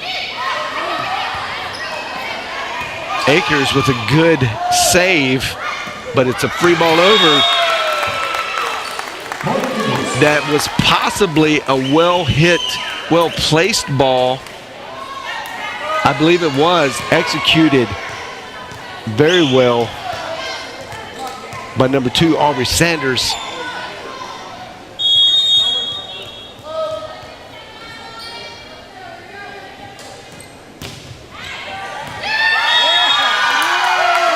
Line judge says that landed in. That was an ace. And that's the danger of your body on the line. Not being deep enough. When you try and trust yourself, but your body's not in the right spot, that gets dangerous.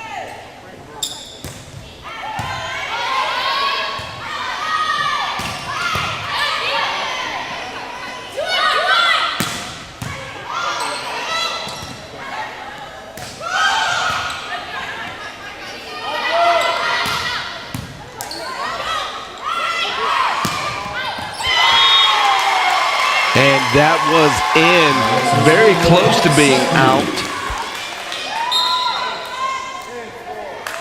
Actually, that was well in. Great cross-court shot by Neely. 12-12. This is a nail biter. Good block. Susanni with the crush down the left line. Very smart set by Ivy there. You saw the block come back. Bruce recovers it, and Ivy has the decision there. Do I send it to a back row attacker or do I send it back to Susanni? She sent it back to Susanni too quickly for the defense to set up a block, and Susanni took advantage of that, hitting straight down the line. Well placed. Soft tip into the empty area of the court. Time to clean. Oh, yeah. Well, I knew that was coming.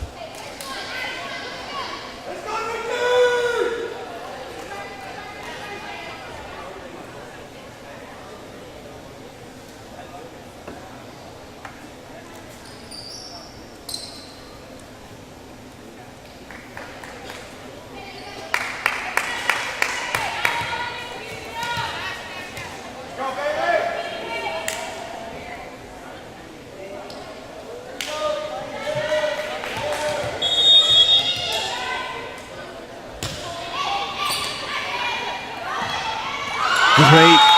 Using a little bit of Sophia Ivy technique behind the head. Splash shot. And you saw there how much that caught SAGU off guard. Excellent timing for that play.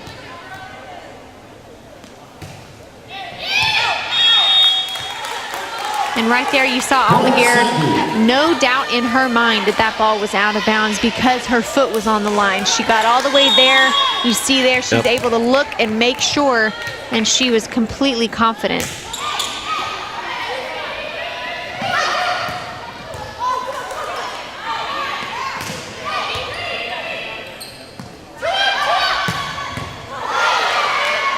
Good dig by Celie Bruce. Ooh. Unforced error.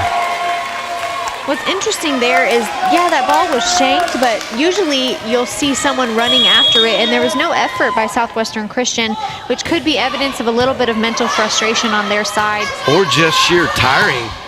Not a lot of substitutions from Coach Covington.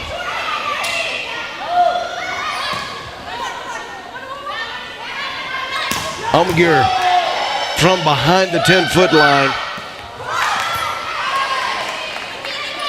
Again, she's just not been able to execute that shot today very well.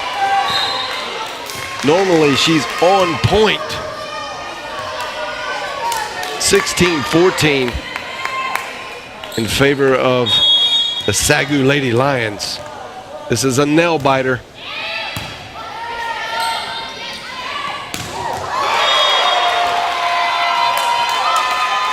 And R1 calls that out. We'll be able to see right here. Oh, man, that's close. I could see the hesitation there, why it could have gone either way.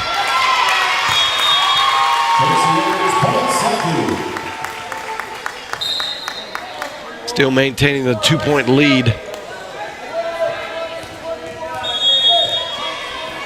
Celie Bruce back to serve. Long. Bruce has struggled all day with her services, as well as Sophia Ivy. And those are two really consistent servers for the Lady Lions, and in a match like this where you're fighting for point, you really can't afford to miss those serves. And a rare error with a short roll shot by Callie Shaw. Now it's all knotted up at 17.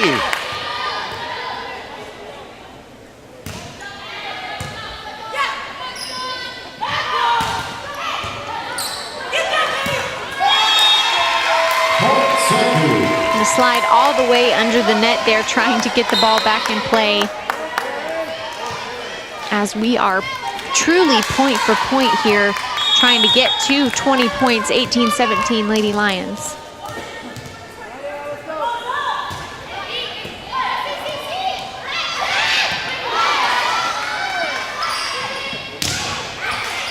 Sealy Bruce there to get the block, the dig out of the block.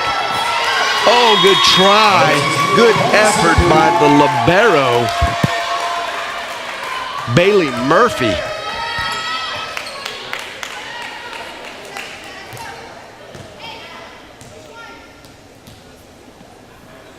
That was almost a really bad collision between the two Lady Eagle players going after the same ball.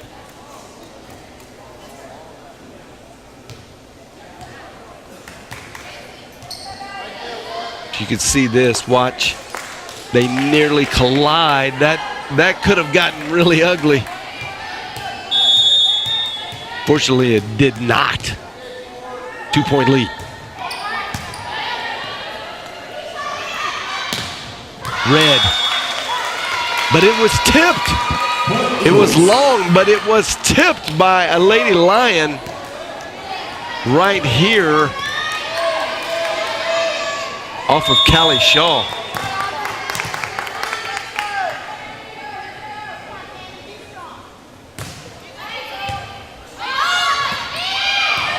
Passing error there by Shaw. Ivy tried to get back in and recover that. Now Coach Moore has a tough decision to make here, as you know, there's not really a reason to call a timeout just yet because the score is tied, but you can feel it in the room that Southwestern Christian is building momentum as they've picked away at the lead the Lady Lions were sitting at pretty comfortably.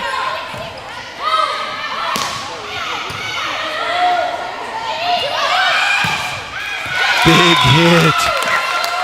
Bratcher giving her team the lead. They're the first to 20. Will the old adage hold true? First to 20 usually wins.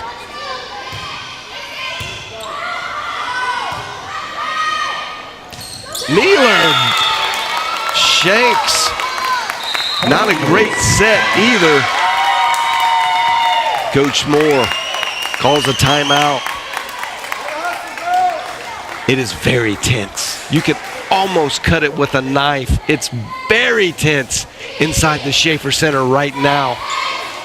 And we're right back where we've been in other sets in this match, with the Lady Lions making the mistakes for themselves. When you're this close in a set, and especially the Lady Lions have the opportunity to win this set and win the match in turn. So they have a lot on the line here, but they've been making some silly mistakes there. Mealer going up a decent set, a little bit out of system, but not terrible, but hitting it in the net, not even close to getting over, something we haven't seen from her. Missed serves, passing errors by Shaw, all these things that are just picking away here as we're in the last couple of points of set number 4.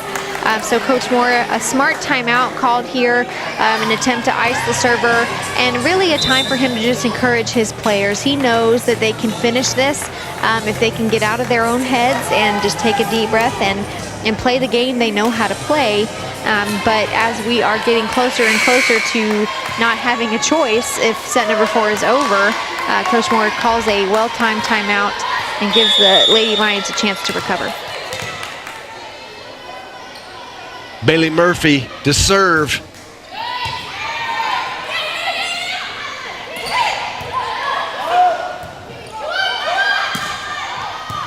Free ball. Mealer tries to dump it in the middle. Good defense. And a well-struck ball by Bratcher.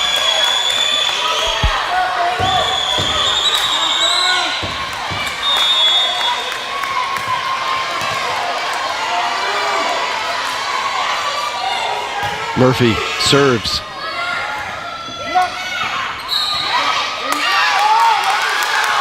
In the net. You see a joust situation there. Lots of pretty ugly play going on. And the R2 calling a really close net contact. Yeah, I mean, I've seen a lot worse. But who am I to question R2? Oh, I've done it many times, so I guess that's nothing new. That's your MO. We got to make for good drama. Oh, yeah, we got to have some. Make some good TV here. Of course, these ladies on this court right now have done great at the drama today. This is a nail-biter in the 4th set. The Lady Eagles are up.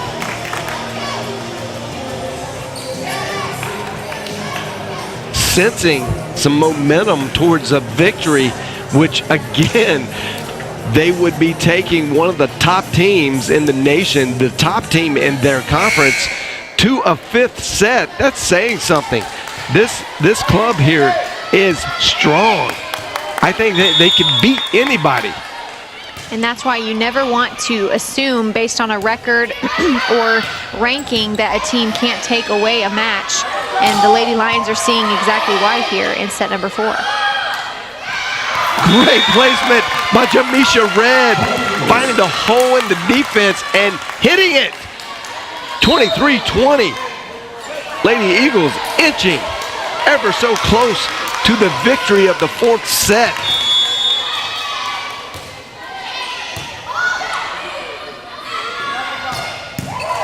Big hit. Great defense.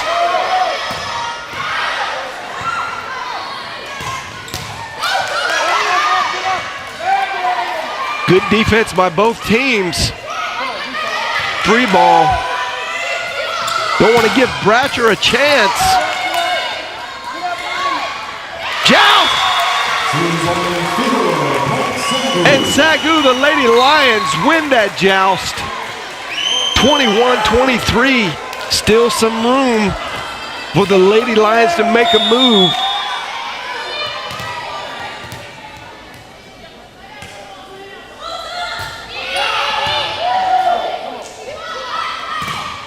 Good block. Suzanne, they're up solo. Strong block.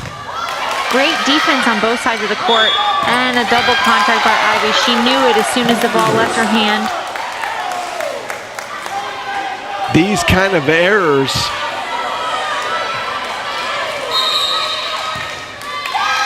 are not what championship teams are made of. Coach Moore's pretty disappointed. You can see that here. He's talking to the R1, which technically against the rules. If we could see, well, he's just talking to the guy behind him in the bleachers. If we could roll that back, I wanted to see there was not a ton of rotation on that from Ivy. Let's see if this was truly a double contact. Pretty close. But I will say, kind of an unspoken rule of thumb as a referee, if you're at this point in a match, it's so close, just let it go. Let the girls play. Unless it's just an absolute obvious. Right. You see, again, still Coach Moore with that frustration. You could read his lips in that timeout saying, you know, that's a questionable call. But again, he's going to be the first one to say, even if you don't have the referee in your favor, you've got to come out and play the game and not let that get in your head. So the game's not over yet. We can see here the Lady Lions come back. Bratcher had an ace the last time she was up. Brings it to Suzanne. Delivers. It's going to be close. Going to Mueller. Long. Mueller hits it long. Gives the game point to the Lady Eagles.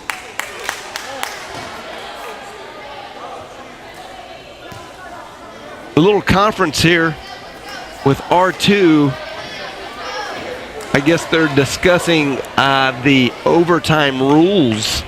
So here they're going to, anytime you go to a 5th set, you have to call for what side of the floor you start on, because you'll notice whatever team gets to 8 points first, then you'll switch sides. And that way it makes it even, so no team feels like they don't get equal play on both sides of the court, because the superstition goes some teams feel like they play better on one side of the floor than the other. Sure. So to make it even in set number 5, you play half on one side, half on the other.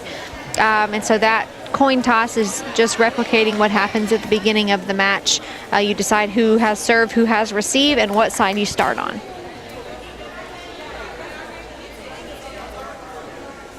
Well, the game goes to 15, so I'm going to be a little nitpicky on the math. If you hit 8 before you change sides, you've actually spent a little more than half the time on another court. Well, right. Just you saying. can't switch I'm just saying. 7.5 points. Or just make it 16 points instead of 15. Who made that rule? It's not even. It's not fair.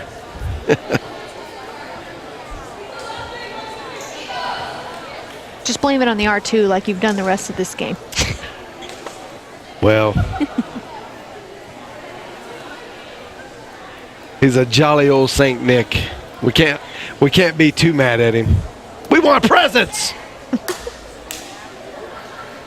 He's going to give you coal in your stocking this year. I feel it coming.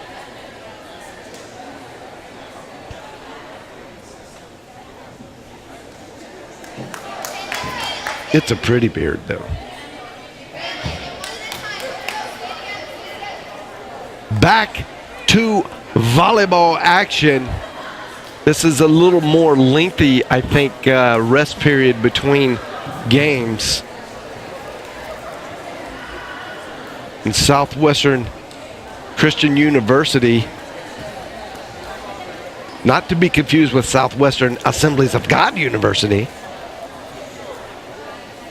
but the Lady Eagles have a chance to do something big in the next few minutes.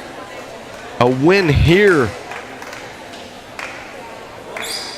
would just be really, really big. And actually give Texas Wesleyan sole possession of first place.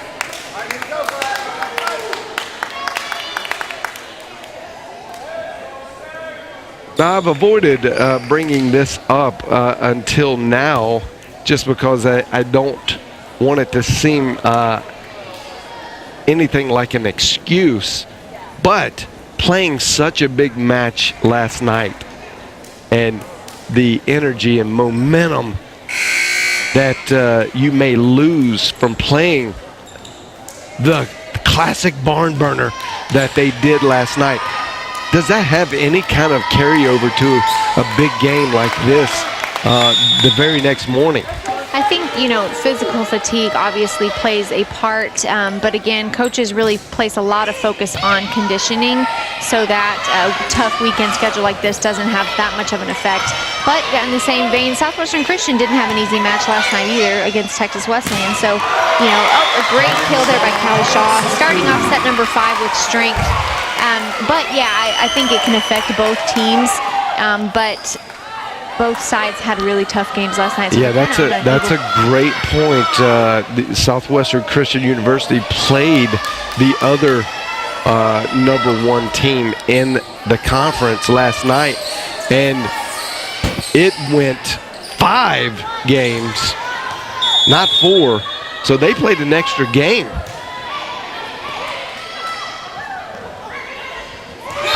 Madeline Hardline showing her vertical. And winning that joust. Great play. 2-0. Sealy Bruce keeping this one in.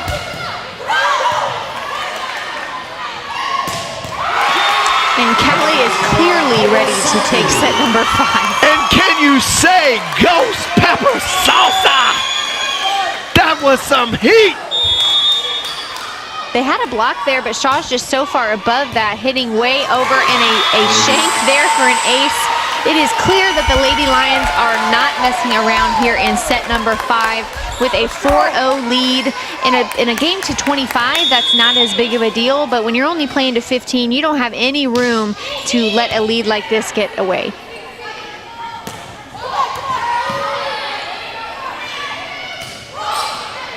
Going back to Shaw. Great hit by Monroe.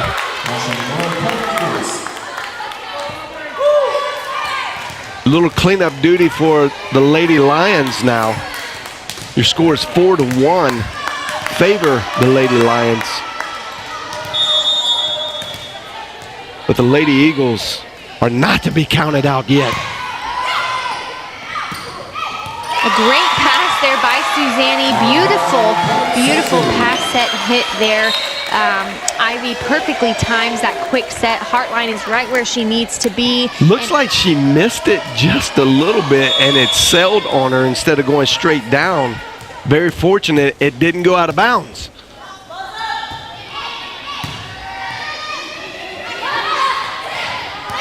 Good anticipation of what the defense was going to do. Very soft touch by Monroe. She's a player.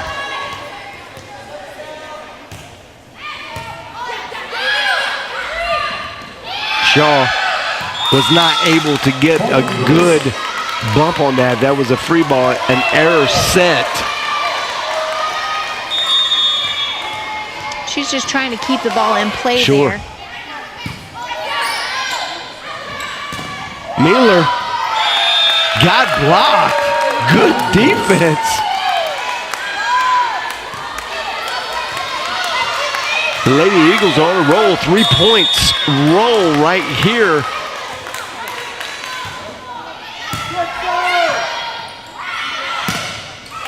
And that is in. Callie Shaw doing it again.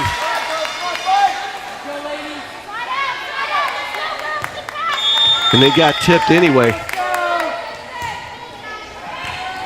Great serve by Shaw. An ace.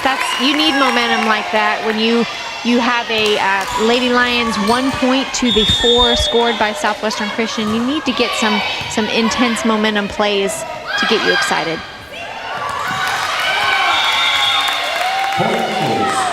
Jamisha Red just picking apart the defense.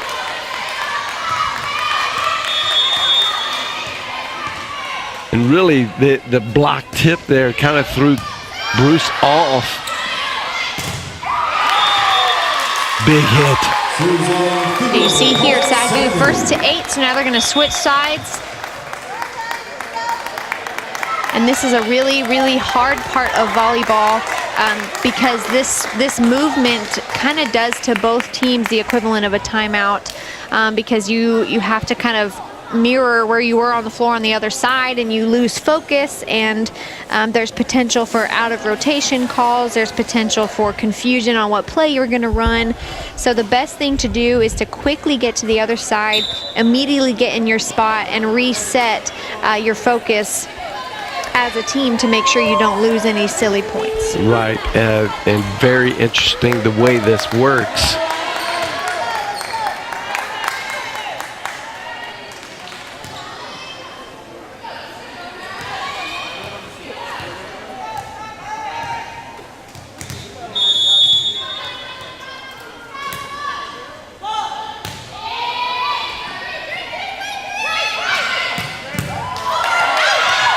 And that's out. And right there, you know, a strong defensive attempt by the Lady Lions. And sometimes, like we've said so many times, you just have to say good job to the offense. It's a great, strong swing. And, you know, again, you just have to reset and get ready to play again. And like if you're Susanne, you know both teams are trying to swing as hard as you can, but right there she understands I'm going to sacrifice the potential to swing really hard and make an impressive play, and instead look at the floor, see what's open in the middle, and drop my elbow and make that kill right there. Jamisha Red is blocked. And a triple block. But we've seen Red hit past a lot of our strong blockers today. But right there, perfect sync by all 3 of the Lady Lions front line, coming for a block that it was impossible to get past, truly. Southwestern Christian calls a timeout here as the Lady Lions are only 5 points away from taking the match. She recognizes the 4-point deficit is painful, and if you remember early on in this set the score was 4-0, and here we are again with the Lady Lions pulling ahead by 4.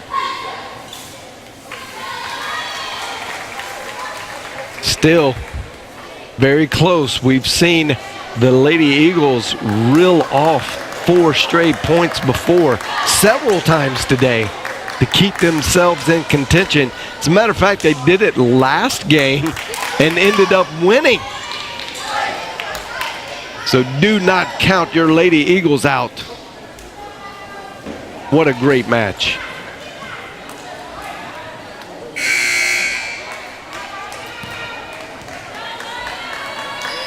And this serve again, every time you have a timeout, this serve is so important, just over and in. And Almaguer delivers with a strong floater serve.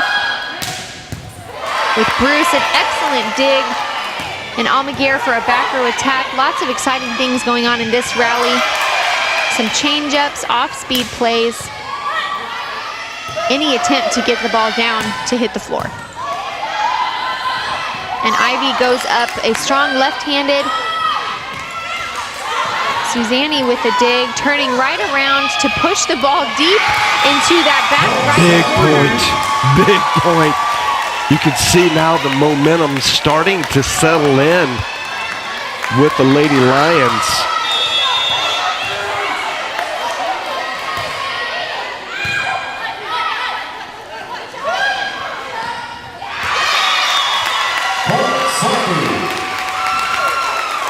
Just 3 points away from the victory.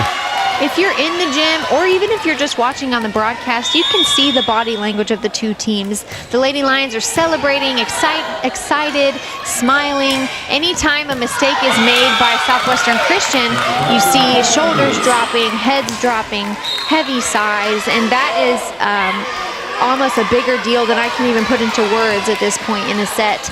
You've got to have the excitement, even if you're down, if you're trying to pull yourself out of a hole, you've got to have excitement and optimism to keep playing strong volleyball. Bratcher just trying to will her team back into this game. But Susanni doing great work with a big-time hit right there.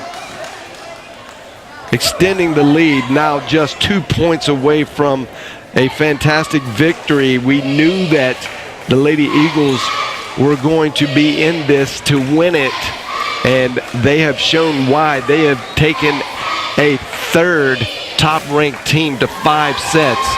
There's your match statistics. Break it down for us, Devin. You'll notice their kills and assists pretty close, 13 difference there, but a noticeable one in difference is the digs. Now, we've seen a lot of great defense on both sides of the floor, but the digs differential there, 96-78, and blocks the same, 10-5. The Lady Lions are just playing stronger defense. They're finishing points defensively, as evidenced by the blocks, but at the same time, they're able to keep up the play by having a clean dig, not just a contact. We've seen a lot of, as we call them, chicken wings, arms flying out, just trying to make some kind of contact with the ball. But the Lady Lions have played clean defense, which means they're able to take a really strong offensive play, get a nice dig up to the setter, giving Ivy opportunity to set up an offensive play. As Susanni steps back to serve 13-7 with a near ace, but recovered for a free ball back to the Lady Lions. And Shaw steps up, utilizes that block. Even though the ball doesn't go straight down, that's a confidence boost as well for the Lady Lions, utilizing a strong block, not having the ball come back on your side of the floor, but it going out of bounds for a point. It will take 8 straight points to get the Lady Eagles back into this. Great defense, still keeping the ball alive. Ivy trying to sneak one across early, and that's long, that's wide. Sanders misses to the left, and that is your game point. Your Lady Lions walk away from a very, very tight one. The tightest that we've actually seen in this gym this year. Hats off to the Lady Eagles, and they've got to play another game back-to-back in this doubleheader where the Lady Lions actually get a break, and we'll be bringing that game to you at 4 p.m. this afternoon. The SAGU Lady Lions will be facing off against the Oklahoma Wesleyan University.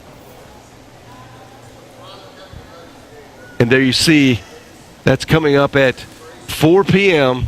today. Catch us right back here. And until then, we're going to say sayonara. Goodbye.